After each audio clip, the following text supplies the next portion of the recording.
Saudi আরবের বাদশা Salman Prince 1 মাস আগে রিয়াদে একটা কনসার্ট করেছে, গানের কনসার্ট, যার পেছনে স্ক্যানার যেটা ছিল সেটা হচ্ছে কাবা ঘর, আর স্টেজে যে মেয়েটা ড্যান্স করেছে সে হচ্ছে পৃথিবীর সবথেকে ন্যাংটা মেয়ে জেনিফার লপেজ।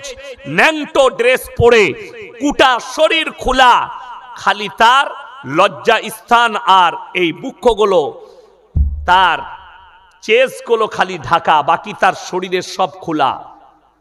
এই মেয়েটা ড্যান্স করছে কনসার্টে, আর তার ছবিটা উঠছে ওই কাবা ঘরের স্ক্যানারে।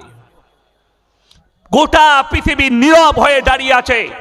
ইসলামী রাষ্ট্র সৌদি আরব যেটা করেছে, যদি এটা জেনে শুনে করে, শুনে রেখে দেন, ইসলাম কোরআনের আইন বলছে একের সঙ্গে সঙ্গে তার যোগ্য কাজ করেছে, এটা ইসলামী আইন। অথচ গোটা পৃথিবীর সবাই যারা আন্দোলনে নেমেছিল নূপুর শর্মার বিরুদ্ধে, তার কাছে তো ঈমান নেই, তার কাছে তো রাসূলের জ্ঞান নেই, তার কাছে তো রাসূল সম্পর্কেই জ্ঞান নেই, আল্লাহ সম্পর্কে জ্ঞান নেই। তার লেগে তো আমি দোয়া করেছি, আল্লাহ যদি তকদিরে ঈমান লেখা থাকে নূপুর শর্মাকে ঈমান দান করো, তা না হলে পৃথিবীর মানচিত্র থেকে মুছে দাও। বলুন আমিন। তুমি সালমান প্রিন্সের জন্য কজন আন্দোলন করেছে, কটা নেতা মন্ত্রী বলেছে, এ সব থেকে বড় অবমাননা করেছে সালমান প্রিন্স। এবং আরবের শেখরা টুপি লাগিয়ে, রুমাল লাগিয়ে সেই কনসার্ট দেখছে গদিতে বসে, আর হাততালি মারছে গানে আর ড্যান্সে। অথচ তারা নামাজ পড়ে, অথচ তারা রোজা রাখে। ওই জন্য আমি বললাম, মুসলমান ঘরে জন্ম নিয়ে কাফের হয়ে যায়, আর বেঈমানের ঘরে জন্ম নিয়ে ইমানদার হয়, মুমিন হয়। কাফেরের ঘরে জন্ম নিয়ে মুমিন হওয়া যায়। যদি বলেন দলিল দেন, আমি হিন্দুস্তানের মাটিতে একটা রিসেন্ট দলিল দিচ্ছি। বাবরি মসজিদের ওপরে যে লোকটা প্রথম হামবার মেরেছিল তার নাম বলবীর সিং। এই বলবীর সিংকে আল্লাহ ইসলামের জন্য কবুল করেছে। জোরে বলুন সুবহানাল্লাহ। এর হিস্ট্রি জানেন, এর মধ্যে কতটা ইসলামের প্রতি ঘৃণা ছিল। এই বলবীর সিং বাবরি মসজিদ ভেঙেই থেমে থাকেনি, সেখান থেকে দুটো ইট এনেছিল। তার মা বললে, বাবা এই ইট দুটো কিসের? বললে ওই বাবরি মসজিদের ইট। কেন এনেছিস? বললে আমি সকাল আর সন্ধ্যা এই ইটের ওপরে পিশাব করব। জোরে বলুন নাউজুবিল্লাহ। তার এই পিশাব করাটা আমার আল্লাহ কবুল করেছেন এবং তাকে ইসলামের জন্য কবুল করে নিয়েছে। সকলে জোরে বলুন নারায়ে তাকবীর। আরো জোরে বলুন নারায়ে তাকবীর। আল্লাহ কবুল করেছেন, তার কারণ একটাই, জেনে রেখে দিবেন, আল্লাহ যদি হিদায়েত দেয়, পৃথিবীর যে কোনো কিনারায় থাকুক আল্লাহ হিদায়েত দিয়ে দিবেন। দিবেন না? দিবেন না? আল্লাহ হিদায়েত দিবেন। আমি তো নাজিয়া ইলাই খানের জন্যও দোয়া করি, আল্লাহ তুমি একে হিদায়েত দাও, আল্লাহ তসলিমা নাসরিনকে হিদায়েত দাও। আল্লাহ যারা ইসলামের দুশ্মন আছে, দুশ্মনানে ইসলামকে, আল্লাহ তকদিরে ঈমান লেখা থাকলে তাদেরকে ঈমান দান করো। আমার হাবিব সাল্লাল্লাহু আলাইহি ওয়াসাল্লাম আখলাকের সাথে, মেহনতের সাথে, আখলাক এবং চরিত্রের সাথে ইসলাম প্রচার করেছেন। রাসূল আকরাম সাল্লাল্লাহু আলাইহি ওয়াসাল্লাম, বড় দুঃখের বিষয়, আপনি অবাক হবেন, আল্লাহর হাবিব সাল্লাল্লাহু আলাইহি সাল্লাম যেদিনে মক্কা বিজয় করেছেন, পৃথিবীর মানুষকে এমন একটা বার্তা দিয়েছেন, আজ পর্যন্ত পৃথিবীর কোন রাজা বাদশা সেটার উপরে কোনো বাপের বেটা আমল করতে পারবে না, যেটা রাসূল সাল্লাল্লাহু আলাইহি সাল্লাম দেখিয়েছেন। আল্লাহর নবী যেদিনে মক্কা বিজয় করেছেন, আল্লাহর হাবিব সাল্লাল্লাহু আলাইহি সাল্লাম বললেন, তোমরা আমার 5টা কথার উপরে আমল করো। কেন? সাহাবীরা তলোয়ার নিয়ে দাঁড়িয়ে গেছে, আজকে বদলা লিবার দিন, আজকে আমি বদলা নেব, আজকে রিহাই নেই। আল্লাহর হাবিব সাল্লাল্লাহু আলাইহি সাল্লাম বললেন, হে আমার সাহাবীরা বসে যাও, বদলা নয়, আমি আল্লাহর নবী দয়া করতে জানি, ক্ষমা করতে জানি, বদলা নিতে জানি না। যিনারা হাজী সাহেব আছেন তিনারা নিশ্চয়ই দেখেছেন, হাজী সাহেব ভাইরা দেখেছেন, মক্কায় গিয়ে উহুদের প্রান্তরে লোহার ব্যারিকেড দিয়ে ঘেরা আছে, 70 জন সাহাবীর কবর। সেখানে যিনি একজন শুয়ে আছেন, আল্লাহর রাসূল সাল্লাল্লাহু আলাইহি সাল্লামের চাচা যান হযরতে আমির হামজা রাদিয়াল্লাহু তাআলা আনহু, সেই জায়গায় শুয়ে আছেন। যুদ্ধের ময়দানে বুকটাকে চিড়ে শ্বাস নালী থেকে কলিজা থটটা বার করে চিবিয়েছিল, তার নাম হিন্দা। আল্লাহ রাসূল সাল্লাল্লাহু আলাইহি সাল্লাম সাহাবীদিকে বললেন, তোমরা আমার 5টা কথার উপরে আমল করবে। নাম্বার 1, বৃদ্ধাকে মারতে পাবে না। নাম্বার 2, বৃদ্ধকে মারতে পাবে না। নাম্বার 3, শিশুকে মারতে পাবে না। নাম্বার 4, আত্মসমর্পণ করলে মারতে পাবে না। নাম্বার 5, কাবা ঘরে প্রবেশ করলে তোমরা মারতে পাবে না। জোরে বলুন সুবহানাল্লাহ। এটা ছিল রাসূলের আখলাক। আল্লাহর হাবিব বললেন, শোনো, আমি আল্লাহর নবী, দয়া করতে জানি, মায়া করতে জানি, ক্ষমা করতে জানি, বদলা নিতে আমি আল্লাহর রাসূল জানি না। জোরে বলুন সুবহানাল্লাহ। অথচ আপনি মুসলমান বলছেন। আজকে আমাদের দেশে মুসলমানের রক্ত নিচ্ছে। ঠিক বললাম না ভুল বললাম? আপনার নদিয়া ডিস্ট্রিক্ট নয়, জানেন এই পশ্চিম বাংলায় বীরভূম ডিস্ট্রিক্টে পেপার দেখেছে, গোটা ভারতবর্ষ দেখেছে, বাগদুই কাণ্ড দেখেছেন না? দেখেননি? বাগদুই কাণ্ড রামপুরহাটের কাছে একটা মানুষকে মার্ডার করলো কে? মুসলিম যুবকরা। তার পরিবার শেষ, সে মারা গেল। তার বদলায় 11টা বাড়িকে জ্বালিয়ে দেওয়া হলো। সেখানে 14 থেকে 15 জন, এমনকি শিশু পর্যন্ত রেহাই পায়নি, মারা গেল। এই 11 জন আর একজন মার্ডার হয়েছে 12 জন।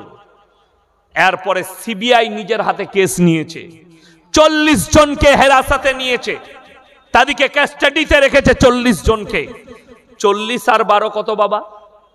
কথা বলেন। 52। এই 52টা পরিবার, তাদের পরিবারগুলো শেষ। মেরেছে মুসলমান, মরেছে মুসলমান, জেলের কুঠরিতে বসে আছে মুসলমান। অথচ রাসূলের হাদিস, এক মুমিন আর এক মুমিনের ভাই ভাই। জোরে বলুন সুবহানাল্লাহ। আপনার দ্বারা কেউ কষ্ট পাবে কেন? আপনি তো মুমিনই হতে পারবেন না। আপনার দ্বারা, এমন কি রাসূলের হাদিস শুনেন, আল্লাহর নবী বলেছেন, তোমরা দেখো না তোমার বাড়ির পাশে কে বসবাস করছে, সে দলিত হোক, আদিবাসী হোক, হিন্দু হোক, খ্রিস্টান হোক, সে যদি ক্ষুধার্ত হয় খাবার দাও, বস্ত্রহীন হলে বস্ত্র দাও, বিপদে পড়লে পাশে দাঁড়াও। আসল কথা কি জানেন? আপনি দিনটাকে নিজের মতো করে বুঝতে চেয়েছেন।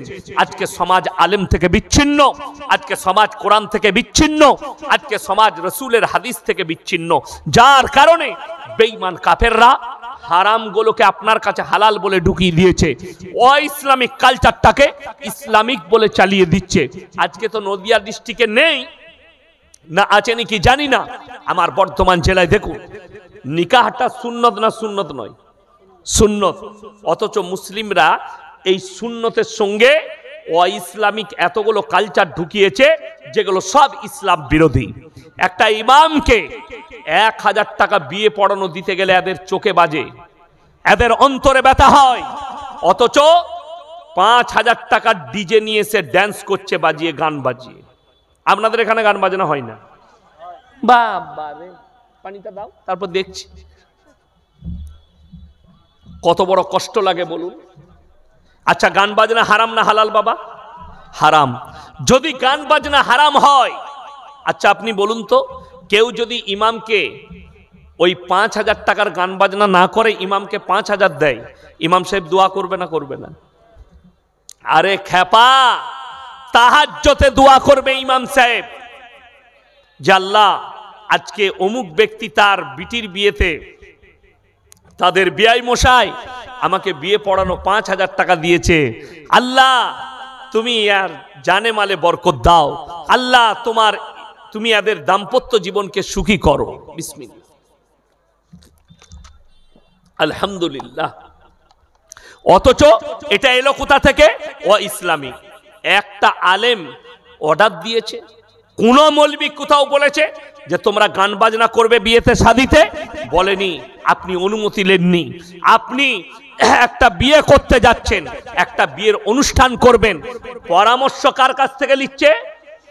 পাড়ার মোড়ল, গ্রামের মোড়ল, গ্রামের নেতা। ইমামকে ডাকবে না। কেন ডাকবে না? ইমাম সাহেব যদি বলে এটা হারাম, ওটা হারাম, এটাই, ওই জন্য ডাকবেন না। বড় কষ্টের বিষয়। আমি এমনি কোথাও বিয়েতে শাদিতে যাই না, আমার এক দূর সম্পর্কে আত্মীয় বলে, হুজুর আপনার গ্রামে আমার ছেলের বিয়ে দিচ্ছি, তার দিন ঠিক করবো, আপনি একবার আসবেন। আমি বললাম বর্ষাকাল, এখন তো জলসা নাই, তো যাব। কিন্তু আমি সারাদিন যেতে পারবো না, আমি আসরের নামাজ পড়ে যাব, চা পানিটা খাবো, দিন ঠিক করব, পালিয়ে আসবো। বলে ঠিক আছে, হয়ে যাবে। তো আমি কি করব, আসরের নামাজ পড়ে গেলাম, গিয়ে দেখছি আমি বলে চা পানি নিয়ে এসো। চা দিয়েছে, পাপড় দিয়েছে, চানাচুর দিয়েছে, বিস্কুট দিয়েছে, সব দিয়েছে, কিন্তু ডিম সিদ্ধ দেয়নি। আমাদের এখানে নিয়ম আছে না, নাই যে মেহমানকে চায়ের সঙ্গে ডিম সিদ্ধ দিই না আমরা বাঙালিরা, দিই, ডিম দেয় না। আমি মনে মনে করলাম আল্লাহ ভুলে গেছে, না কিনে নাই, না পয়সা নাই, যাই হোক ওটা পেরিয়ে গেল। আমি মনে মনে করলাম ঘরে বউকে গিয়ে জিজ্ঞেস করব। আমার বিবি বললে যাও, আত্মীয় হয়, একটু আমার শ্বশুর কুলের কুটুম, বলে যাও, আমি তাই যাচ্ছি। গেলাম, এরপরে আমাকে বললে হুজুর কখন ডেট করব, আপনি যেন বিয়েটা পড়ান। আমি বললাম পড়াবো, কিন্তু সুন্নত তরিকায় হতে হবে। বলে হ্যাঁ। বলে তাহলে ডায়েরিটা খুলে ডেট বলুন। আমি ডায়েরিটা খুললাম, আমি বললাম ফাল্গুন মাসের প্রথম সপ্তাহে, শনিবার বিয়ে, রবিবার অলিমা, সোমবার মেয়ে জামাইকে নিয়ে যাবে। ছেলের বাপ বলছে দাঁড়ান আমি একটু আসি। আমি আমার ড্রাইভার দেখতে হবে কোথায় গেল। ও বাবা, ও বাইরে গিয়ে বড় মুফতি সাহেবকে ফোন লাগাইছে। আপনারা বুঝতে পারেন না বড় মুফতি সাহেবকে, বউ ওর থেকে বড় মুফতি কেউ আছে? ওর থেকে বড় মুফতি কেউ নাই। তাকে লাগাইছে। সে তখন ওই দিক থেকে বলছে না, শনিবার বিয়ে দিলে শনি লেগে যাবে, যা বুঝে করগা, হুজুরের ফতুয়া মুফতি সাহেবের। এসে আমাকে বলছে হুজুর শনিবার বিয়ে হবে না। কেন বাবা? বললে আমার বউ বললে কি শনি লেগে যাবে। আমি তাই? আমি শনিবার তোর বাপ মরে গেলে কি করবি?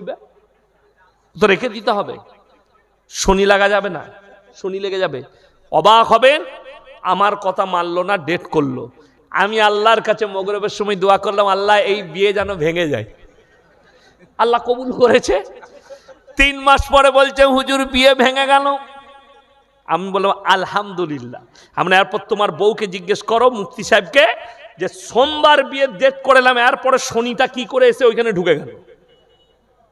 হ্যাঁ, আপনাদের মুর্শিদাবাদের রেজিনগরের ছেলে ফোন করে বলছে হুজুর আমাবস্যার রাতে কি বিয়ে করা যাবে? আমি বললাম মোটেই করবি না, কালো ছেলে হবে। কি বলবো, আমাদের কাছে সব দিনটাই সমান। আমি নিজে আমাবস্যার রাতে বিয়ে করেছি। আমি বললাম খেপা, আমাবস্যার রাতেই বিয়ে করবি, অন্ধকারে তোর বন্ধুরা জ্বলাতে পারবে না। কথা বুঝতে পারেন? আমাদের দেশ ওই খালার আর ফুপুর ইসে চলছে, হাদিসে, হাদিসুন নিসা।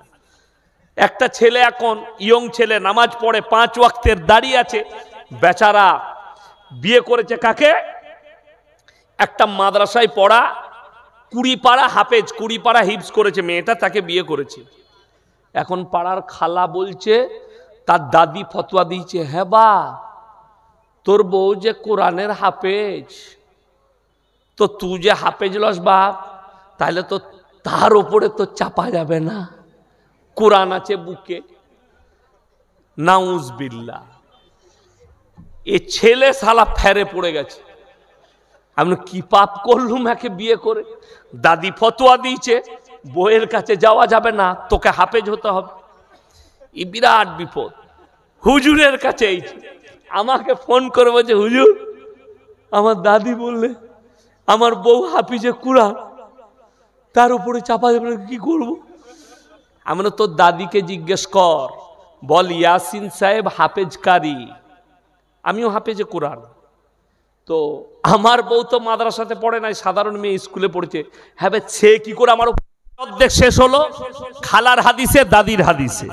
আমাদিকে দুটো কাজে মৌলবী দিকে রেখেছেন, হলে আর মোলে। হয়েছে হুজুর কানে আজান দিতে হবে, মুখে একটু পানি দিতে হবে, আর মরে গেছে জানাজা পড়তে হবে, বলে বাকি বাকি সব খালা বুঝে নিবে। ওই জন্যই তো আমাদের দেশের এই অবস্থা। খালার হাদিস, দাদির হাদিস, ফুপুর হাদিস। মরা ঘরে ভিড় কার বেশি? মায়েদের। বিয়ে ঘরে ভিড় কার বেশি? মায়েদের। ঠিক বললাম না ভুল বললাম? বরযাত্রী কেউ যাক আর না যাক, ও ঠিক ফেরেন লাভলি মেখে বেরিয়ে গেছে। ঠোঁট পালিশ, গাল পালিশ, কি বুঝলেন? চলার একটিনি আলাদা। কে বলছে মেয়েরা সাজতে পাবে না? যে বলছে সে ভুল বলছে। মেয়েরা সাজতে পাবে কোথায়? স্বামীর কাছে। কিন্তু আমাদের মেয়েরা সাজে কোথায়? বাজারে।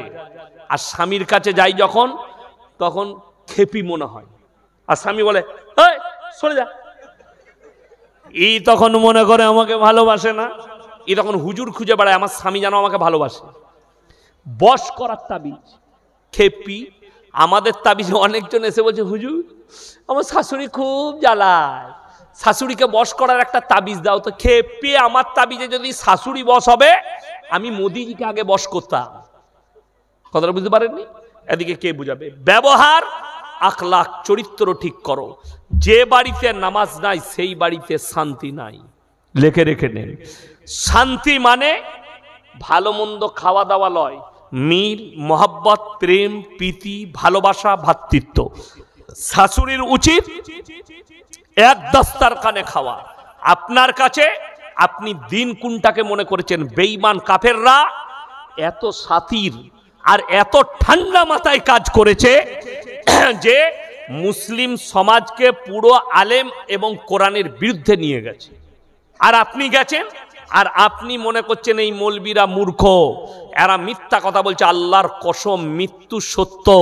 আল্লাহর কসম কোরআন বলেছে ওয়ামাল হায়াতুদ দুনিয়া ইল্লা মাতাউল গুরুর। এই দুনিয়াটা সম্পূর্ণ ধোঁকা। কিছু আছে নাকি? চিরকুট আছে দাও। কোন মেয়েকে কেউ প্রেম করে বিয়ে করা যাবে? কম বয়সে বিয়ে করলে কি কি লাভ হয়? অনেক দিন বইয়ের পাশে শুতে পাবা। কথাটা ঠিক না? হ্যাঁ, অল্প বয়সে বিয়ে করলে অনেক দিন শুতে পাবে। দেখুন এই প্রথম প্রশ্ন যে লিখেছে কোন মেয়েকে প্রেম করে বিয়ে করা যাবে, প্রথম কথাই প্রেম করাটাই হারাম। এই শব্দটাই হারাম। প্রেমটা হচ্ছে হালাল শব্দ, কিন্তু তুমি যেটা বলতে চাচ্ছ গাছতলায় হ্যালো কামিহার আই লাভ ইউ, উটি হারাম।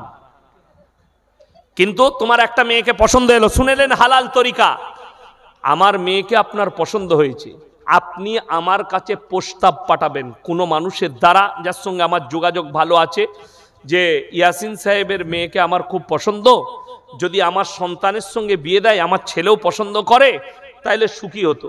তকদিরে থাকলে হবে।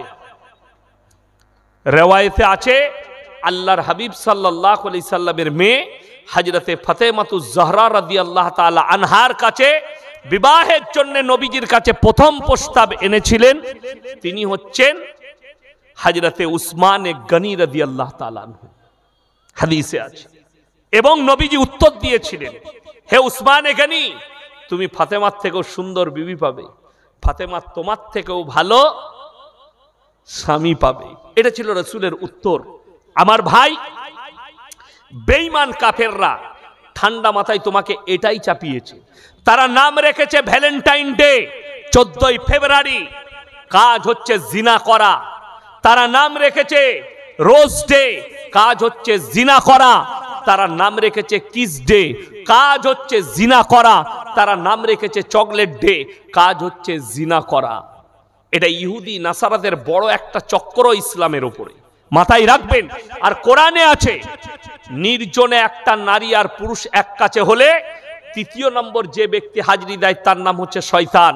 আর কোরআনে আছে ইন্না শাইতানা লিল ইনসানি আদুব্বুম মুবিন, শয়তান হচ্ছে মানুষের প্রকাশ্য দুশমন।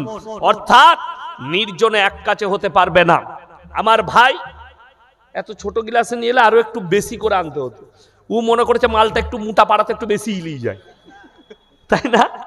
ও ভালোবাসে। যাই হোক, দেখুন ইমানদারির সঙ্গে বলছি, যারা এই ভাষাগুলো চাইছেন, এগুলো সব জিনার এক একটা রাস্তা। কিয়ামতের পূর্বে আল্লাহ রাসূল বলেছেন, কিয়ামতের আলামতের মধ্যে মারাত্মক আলামত, নারী পুরুষ রাস্তাঘাটে কুকুরের ন্যায় জিনা করবে। এটা রাসূলের হাদিস। কিয়ামতের আলামতের মধ্যে একটা মারাত্মক আলামত। আজকে পতিতালয়ের থেকেও মারাত্মক জিনার জায়গা হয়েছে, জিনা করার রাস্তা হচ্ছে পার্কগুলো, যেখানে স্কুল কলেজ ইউনিভার্সিটির ছেলে মেয়েরা গিয়ে তারা জিনায় লিপ্ত হচ্ছে। হে আমার যুবক, হে আমার যুবতী, তোমরা মনে করো না জিনা মানে হচ্ছে শারীরিক সম্বন্ধটাই জিনা। না, হাতের জিনা, চোখের জিনা, পায়ের জিনা, কানের জিনা, মুখের জিনা, নফসের জিনা। আপনি যদি হাতের দ্বারা কোনো পর নারীকে স্পর্শ করেন, এটা হাতের জিনা। আপনি মুখের দ্বারা কোনো পর নারীকে স্পর্শ করেন, কিস খান, হারাম। আপনি কোনো মেয়েকে পছন্দ করতে পারেন, অসুবিধা না। আপনার মনে হলো এই মেয়েটা খুব ভালো, আপনি তাকে বিয়ে করতে পারেন, প্রস্তাব পাঠাতে পারেন, আপনার পছন্দ হতেই পারে, কিন্তু তার সঙ্গে প্রেম করা জায়েজ নাই, হারাম। কিন্তু কেউ যদি মনে করে, শুনেলেন আমার বাম্মা বিয়ে দিচ্ছে না, আমি উপযুক্ত বয়স পেরিয়ে যাচ্ছি, তাদের কোনো ধ্যান নেই আমার প্রতি, তখন সে নিজে থেকে দেখে ঠিক করে বিয়ে করতে পারে, জায়েজ আছে। যখন বয়স পেরিয়ে যাবে। আর রাসূল সাল্লাল্লাহু আলাইহি সাল্লাম নয়, যতগুলো নবী আল্লাহ পাঠিয়েছেন সকলের সুন্নত হচ্ছে উপযুক্ত বয়সে বিবাহ করা, এটা হচ্ছে সকলের সুন্নত। তবে আমি একটা মেয়েকে ভালোবাসি, কিন্তু মেয়েটার বাড়ি থেকে মানতে চাইছে না, আমি পালিয়ে নিয়ে গিয়ে বিয়ে করা যাবে? করো, মেয়ের বাপের লাভ হবে। কথাটা বুঝতে পারেননি? এখন আর কিন্তু হুজুরের লস কার? আমাদের মৌলবীদের। আমাকে হঠাৎ একদিন রাত 12টার সময় ঘরে আছি, একজন এসে উঠুচ্ছে, দরজা ঠুকছে, কে রে? কি হলো বে এত রাত্রে? বিয়ে পড়াতে হবে। মানে এই রাত 12টায় বিয়ে পড়াবো? কি হলো?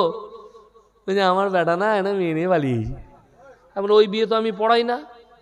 বলছে না, মেয়ের মা বাপু এসছে। গিয়ে দেখলাম মেয়ের মা বাপ নাচার হয়ে বসে আছে। আমি, তোমরা কি রাজি আছো? হুজুর কি করব, মেয়ে পালিয়ে এসছে। ছেলেটা বলছে বিয়ে পড়ানো কত লাগবে? আমরা 3000 টাকা লাগবে। 3000? মানে পালিয়ে এসছিস ওই জন্য 3000। যদি দাওয়াত ফাওয়াত করতিস তাহলেও 500তেই হতো। আমাদের গ্রামে অনেক ছেলে আছে যাদের বয়স 30-35 বছর, কিন্তু তারা বিয়ে করেনি। তাদের জন্য কিছু বলতেন। বলবো কি, তারা মেয়ে খুঁজো, আর যদি না পাও তা হুজুরদের সঙ্গে সম্পর্ক করবে, মেয়ে একটা করে বার করে দেবো। আমার ভাই, আপনাকে বলে দিই, আপনার যখনই 20+ হবে, উপযুক্ত বয়স এলো, যদি মনে হয় আমার যৌবন ক্ষমতা বেশি, সঙ্গে সঙ্গে বিয়ে করে নাও। এই যে 30 বছরে একটা যুবকের বিয়ে হয়নি, 35 বছরে হয়নি, তার বিয়ে দিল তার মা 35 বছরে। তারপরে 3 বছর পরে ছেলে হলো। 35 আর 3 কত? ছেলের বয়স 5 বছর। 38 আর 5 কত? 43। হুজুরের সঙ্গে ধুবুলিয়ে দেখা হয়েছে। হুজুর ভালো আছে? বিয়ে করলি? জি হয়ে গেছে, একটাই ছেলে, 5 বছর বয়স। তাকে ডাক্তার করবাম না, ছেলে লিবি না? না না, লুবো না, একটা কি আমি ভালো করে। লিবি নাকি? তোর তো আর হবে না, 43-এর পরে গোডাউন খালি। ওই জন্যে বলি উপযুক্ত বয়সে বিবাহ করো। আমাদের জন্য দেখবেন কিছু কিছু মিডিয়া বলে বেড়াচ্ছে, কুত্তা মিডিয়া, এই মৌলবিগুলো হচ্ছে ছেলে তৈরি করা মেশিন, তাই না? কেন? আমরা আলেমরা উপযুক্ত বয়সে বিয়ে করেছি, আর আমরা তোদের মতো গলিতে ছুটে বেড়াই না, তোদের মতো স্কুল কলেজে যাই না, জিনা করি না। আল্লাহর কৃপায় মাদ্রাসায় একনিষ্ঠভাবে আল্লাহ আমরা যৌবনের হেফাজত করে ইলম হাসিল করি, যার কারণে আমাদিকে বলছে 5টা ছেলে হলে মেশিন, অথচ রবীন্দ্রনাথ ঠাকুর তিনারা 14টা ভাই বোন। কটা বললাম? 14টা। দেশের প্রধানমন্ত্রীজি 6 ভাই বোন, যোগীজিরা 7 ভাই বোন, তাগাড়িয়া 10 ভাই বোন। দোষ কার? ইয়াসিনের বাপের। কথাটা বুঝতে পারেননি? দোষ আমার বাপের, 6টা সন্তান পয়দা করেছে। দোষ হচ্ছে মৌলানা শওকত সাহেবের। কেন 6টা করলে? আর রবীন্দ্রনাথ ঠাকুরের বাপ 14টা ছেলে পয়দা করেছে, কোনো অসুবিধা নাই। এইটাই হচ্ছে প্রবলেম। কিসের? এই ব্রেনটার প্রবলেম। হুজুর যারা শুধু খায় তাদের নিয়ে যদি কিছু বলেন, ও সুদ খায়, যা বলার বলেছে ওটাই সামালো, সকালবেলা আমাকে গাল দিবে চায়ের দোকানে। আল্লাহর আইন কতটুকু মানলে একজন মানুষ মুসলমান হিসাবে বিবেচিত হবে? কোরআন শুনেলেন, লাইসাল বিররা আন তুওয়াল্লু বুজুহাকুম কিবালাল মাশরিকি ওয়াল মাগরিব ওয়ালাকিন্নাল বিররা মান আমানা বিল্লাহ। এটা নম্বর 1, আল্লাহর উপরে প্রকৃত বিশ্বাস আনতে হবে। ওয়াল ইয়াউমিল আখির, তিনার পরকালের প্রতি। ওয়াল মালাইকাতি, তিনার যে ফেরেশতা আছে ফেরেশতাদের উপরে। ওয়াল কিতাবি, আসমানি কিতাবের উপরে। ওয়ান নবিয়্যিন, আর যতগুলো নবী পয়গম্বর পাঠিয়েছে তাদের উপরেও বিশ্বাস আনার নাম হচ্ছে ঈমান। কেউ যদি বলে এই 5টার মধ্যে একটাকে আমি বিশ্বাস করি না, সে মুমিন হতে পারে না, তার মধ্যে ঈমান আসতে পারে না। এরপরে আপনি মুসলমান হবেন কি করে? যখন আল্লাহর উপরে বিশ্বাস করলেন। একটা মানুষকে বিশ্বাস করলে তার সব কথাটা বিশ্বাস করা যায় না, যায় না? কথা বলে না? তার হুকুম মানা যায় না, যায় না? আপনি বাপকে বিশ্বাস করলেন, এটা আমার বাপ, তো একটা সন্তান বাপের হুকুম মানে না, মানে না? কথা বলেন, মানে।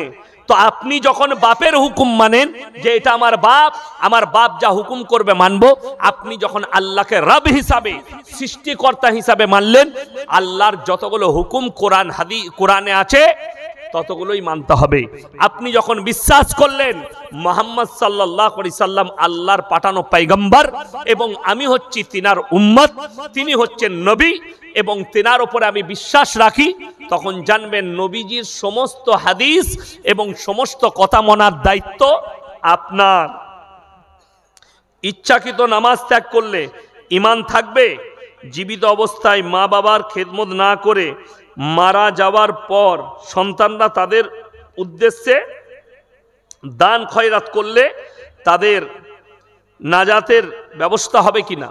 দেখুন, একটা কথা বলে দিই, ইচ্ছাকৃতভাবে যদি কেউ নামাজ কাজা করে তার একটা আমি দলিল দিচ্ছি কোরআন থেকে। আমাদের সমাজে অনেক লোক আছে, তারা দেখবেন রাস্তাঘাটে চায়ের দোকানে সময় কাটায় না 3 ঘন্টা 4 ঘন্টা কাটাচ্ছে, কিন্তু নামাজ পড়ে না। তাদেরকে যখন কেউ বলে যে ভাই নামাজ পড়ো না কেন, তারা বলে বে নামাজ না পড়তে পারি, কিন্তু গ্রামের মধ্যে ভালো লোক আমি আছি। এরকম লোক আছে না? নাই। অথচ সে নামাজ রোজা করে না। তাদের জন্য মারাত্মক কোরআনের দলিল। তারা কিভাবে ফেড়ে পড়বে শুনেলেন? কিয়ামতের দিনে আল্লাহ রাব্বুল আলামিন বললেন 2টো রাস্তা থাকবে, একটা জান্নাতের, একটা জাহান্নামের। আল্লাহ রাব্বুল আলামিন কোরআনে বললেন যে জান্নাতীরা যখন জান্নাতে প্রবেশ করবে তাদেরকে জিজ্ঞেস করবে, জাহান্নামী দিকে দাঁড় করাবে, কি বলে? ফি জান্নাতি ইয়াতাসাআলুন আনিল মুজরিমিনা মা সালাকাকুম ফি সাকার। তোমরা কেন জাহান্নামে যাচ্ছ? তোমরা তো বলতে আমরা ভদ্রলোক, তোমরা বলতে ভালো লোক, নামাজ পড়ি না তাও ভালো লোক, আজকে জাহান্নামে যাচ্ছ? তাদের 1 নম্বর উত্তর হবে ক্বালু লাম নাকু মিনাল মুসাল্লিন, আমরা নামাজি মুসল্লিদের মধ্যে ছিলাম না। আর কেউ যদি ইচ্ছাকৃত নামাজ কাজা করে, হাদিসে আছে সে গুনাহে কবিরা করলো, মানে বড় গুনাহ করলো, যে গুনার জন্য তাকে কেঁদে কেঁদে আল্লাহর কাছে ক্ষমা চাইতে হবে। আমার ভাই, আল্লাহ ইচ্ছা করলে ক্ষমা করবেন, এটা একটা বড় গুনাহ। কিন্তু কেউ যদি ইচ্ছাকৃতভাবে সারা জিন্দেগি নামাজ না পড়ে, কিয়ামতের দিনে সেই ব্যক্তিকে পস্তাতে হবে। সে বলবে ক্বালু লাম নাকু মিনাল মুসাল্লিন, আমরা নামাজীদের মধ্যে ছিলাম না, ওয়ালাম নাকু নুতিমুল মিসকিন, আর মিসকিনকে খানা খাওয়াইতাম না, তাই আল্লাহ আমাদিকে জাহান্নামে পাঠিয়েছে। লাস্ট পোরশন যেটা আপনার আছে, মা বাবার খিদমত না করে। দেখুন, অনেক ছেলের সুযোগ হয় না, চাকরি সূত্রে কলকাতায় থাকে, চাকরি সূত্রে মুম্বাইয়ে থাকে, চাকরি সূত্রে লন্ডনে থাকে, ব্যবসা সূত্রে সৌদিতে থাকে, কাজকর্মের জন্য সৌদিতে গেছে। সেই লোকটা কি পারবে বাপের খিদমত করতে? তার খিদমতটা কোনটা? সে